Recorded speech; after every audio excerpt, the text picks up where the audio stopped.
to be whole again on another beautiful, brisk British Christmas Eve. Throughout the year, my jolly facial features...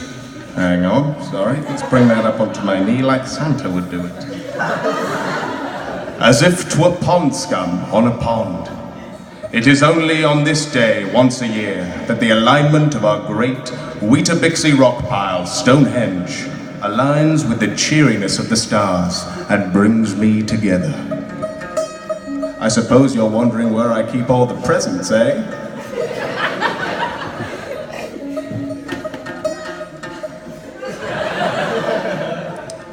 They flow like a river from the beating of my marzipan heart. But my gifts are not limited to the physical realm, you understand. You may have spent the year pining for a shiny new set of Posca pens. I may instead decide to give you the ability to cry in front of your parents without feeling guilty. Or a very satisfying wee. If you've been naughty, though, I might gift you a dream where your nose is your grandma. Every sneeze bringing up fresh tears of disappointment. You were so much cuter when you were young. This year, though, I am only giving one gift to one person. Her name is Mary Fudge. Tonight, I attempt to repay the great debt of gratitude I owe her.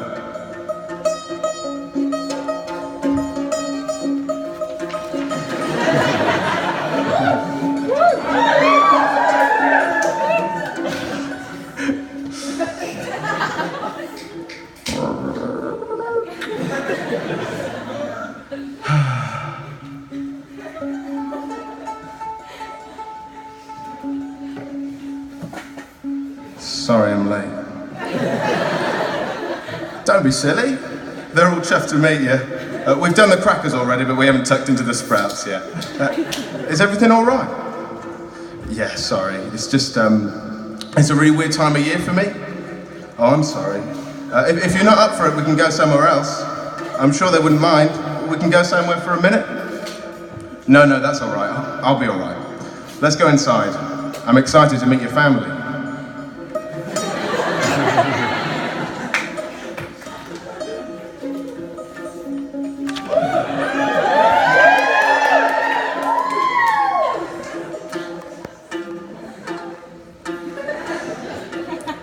Me again.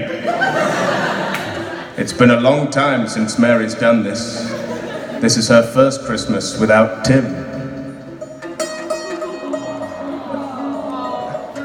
Lovely to meet you, Mary. Lovely to meet you, Mary. Lovely to meet you, Mary. Lovely to meet you, Mary. Hello. You have a lovely cabin. Beautiful vases. That's an urn. Sorry. Shall we? I'm starved. To ease the dryness of her mouth, Mary reaches for the chutney, and her heart reaches back into the dreamy past, to a Christmas Eve 15 years ago, when we met.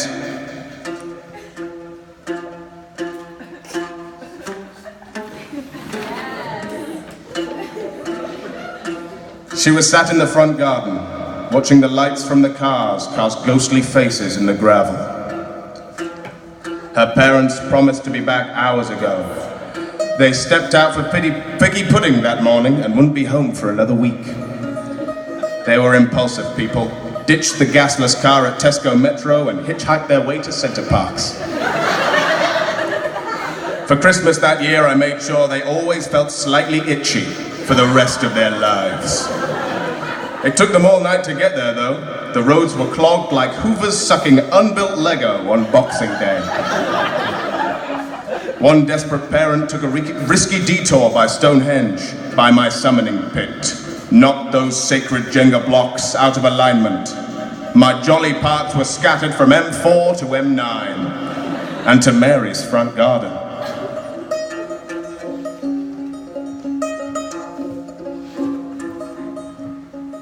What is... Ho, ho! Where am I? Wiltshire. Mary Fudge, thank goodness. I landed on the porch of a good heart. Listen, forget about your parents. Santa needs your help.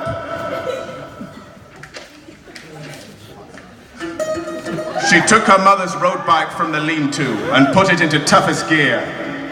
We made it to the henge with seconds to spare.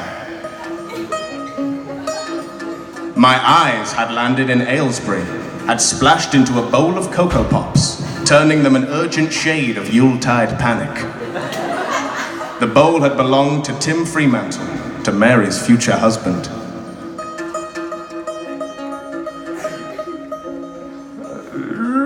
The stones realigned! Ah! Good to be back. I was reconstructed at last, but at what cost to my little helpers? I feel funny. In the instant of my becoming, they felt the unbaubled truth of my being. A year in every Christmas-loving human's life. An unfiltered, an unambiguous year. They saw scattered relationships and wood chips filling playground walls. Children throwing up on the play areas of ferries. The worst and best of every human act in that year. This is how I determine naughty and nice, you see, by living a year in your lives. Intrusive, maybe. I was sure it would destroy the pair, but they kept this great weight nestling under their skin.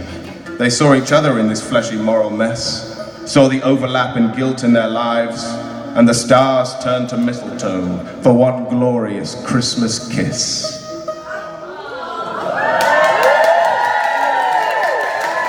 Christmas had been saved by their new love. Oh, romance. Oh, joy. Oh, Prancer. Sorry. It's hard to say when the spark went out. I suppose a marriage can't run on Christmas cheer alone. I blame myself for it, packing all that history into her heart. They were married till last bonfire night. Tim's had a rough go of it. He paints boats now. Not for money. He doesn't ask. He paints pictures of Rudolph with his cock out. He's not getting anything from me this year. I'm sorry. I think I need to step out for a minute.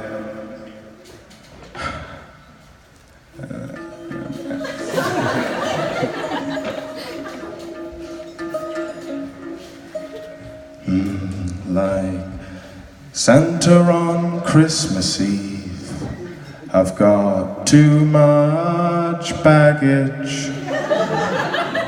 Oh, I saved Christmas, but I couldn't save my marriage.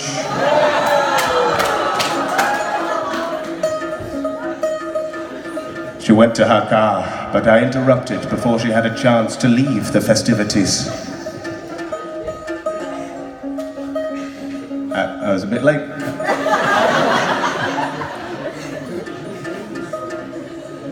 Nick, what are you doing here?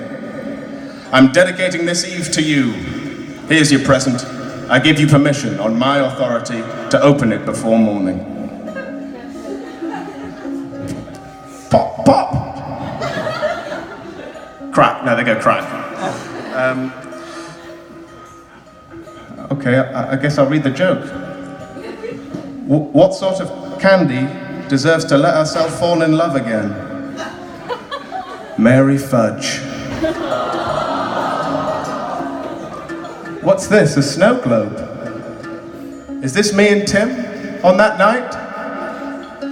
He'll always be there, Mary. That night will always live on. In the henge and in my cozy beard. It doesn't need your help.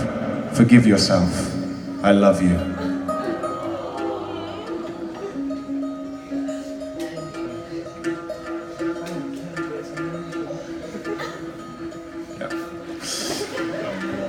Is everything all right? Are you going? Come here!